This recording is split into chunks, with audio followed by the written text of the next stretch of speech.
ಅದು ಅಗೇನ್ ಈ ಟಾಕ್ಸಿಕಾಲಜಿ ವಿಷವಿಜ್ಞಾನದ ಬಗ್ಗೆ ಬರೆದಿರುವಂತ ಪುಸ್ತಕ. ಆಂಟಿಬಯೋಟಿಕ್ ಇದೆ ವಿಷ, if it's taken an extra dose. ಆದರೆ ರೈಟ್ ಡೋಸ್ ಅಲ್ಲಿ ತಗೊಂಡ್ರೆ ಅದು ನಮಗೆ ಅದೇ ಮೆಡಿಸಿನ್. ಆ ವಿಷ ಯಾವ್ದಕ್ಕೆ ವಿಷ ಅಂತ ಇಂಪಾರ್ಟೆಂಟ್, ನಮಗೆ ವಿಷ ಅಂತಲೇ ಅಲ್ಲ, ನಮ್ಮ ಡಿಸೀಸಿಗೆ ಅದು ವಿಷ. Exactly. That period is not dark period. ನಮಗೇನು ನಮಗೆ ಕತ್ಲ ನಿಜ. ಅಲ್ಲಿದ್ದ ಪ್ರಖರತೆ, ಅಲ್ಲಿದ್ದ ಬೆಳಕು, ಅಲ್ಲಿದ್ದ ಡಿಸ್ಕವರೀಸು, ಓ ಮೈ ಗಾಡ್. ಹಂಗೆ ನಮ್ಮನ್ನ ಹೀನಾಯವಾಗಿ ನೋಡ್ಬಿಟ್ರು.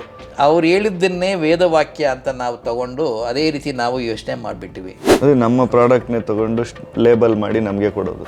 ಆ ಹುಡುಗಿ ಅದನ್ನು ಟ್ರಾನ್ಸ್ಲೇಟ್ ಮಾಡ್ತಾ ಇದ್ದಿದ್ದು ನೋಡಿ ನನಗೆ ಖುಷಿಯಾಗಿ ನಾನು ಹೇಳಿದೆ, ಅಲ್ಲಮ್ಮ ನಿಮ್ಮ ತಂದೆ ಮತ್ತು ನಿನ್ನ ಹೆಲ್ಪಿಂದ ನಾವು ಒಂದು CD ಮಾಡ್ಬೋದಲ್ಲ. ಉದಾಹರಣೆಗೆ ಯಾರೋ ಒಬ್ಬರಿಗೆ ಹಾವು ಕಚ್ಚಿದೆ, ಆ ಹಾವು ಕಚ್ಚಿರೋದಕ್ಕೆ ಯಾವುದಾದ್ರೂ ವೃಕ್ಷ ಆಯುರ್ವೇದಲ್ಲೋ ಅಥವಾ ಆಯುರ್ವೇದಲ್ಲೋ ಏನೋ ಲಿಂಕ್ ಇದೆಯಾ, ಬಳಸಿದಾರ ಅದು ಲಿಂಕ್ ಕೊಡೋದು. ನಮ್ಮಲ್ಲಿ ನಮ್ಮ ಸೆಲ್ಫ್ ಕಾನ್ಫಿಡೆನ್ಸ್ ಇಲ್ಲ, ಯಾಕೆಂದ್ರೆ ನಾವಿನ್ನೂ ದಾಸ್ಯತನದಿಂದ ಹೊರಗೆ ಬಂದಿಲ್ಲ. But note, diabetes is also genetic. ಹೌದು. ನನಗೆ ಬರ್ಬೇಕಾದ್ರೆ ನಮ್ಮ ತಂದೆಗಿತ್ತು, ನಮ್ಮ ತಂದೆ ಇತ್ತು, ಅವ್ರು ಬರ್ಬೇಕಾದ್ರೆ ಬಹುಶಃ ಅವ್ರ ತಂದೆ ಐಡೆಂಟಿಫೈ ಮಾಡಿರ್ಲಿಲ್ಲ ಅಷ್ಟೇನೆ.